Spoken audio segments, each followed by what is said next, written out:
Probabilmente non tutti sanno che un angolo di Piazza Venezia si chiama Piazza San Marco. Questo perché vi sorge la chiesa di San Marco, ma soprattutto perché questo spazio sta di lato a Palazzo Venezia, che fu per secoli dimora degli ambasciatori della Serenissima. In un angolo di Piazza San Marco si trova la statua di Madama Lucrezia, che fu una statua parlante e fece parte di quella congrega degli Arguti il cui capostipite indiscusso fu Pasquino.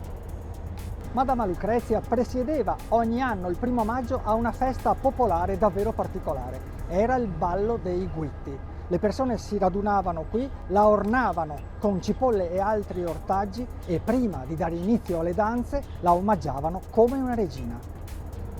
Come abbiamo visto, fu una di quelle statue parlanti che nel corso dei secoli sbeffeggiarono questo o quel personaggio. Lei, a dire il vero, non fu così loquace, ma si rese protagonista in almeno una occasione di un episodio davvero particolare.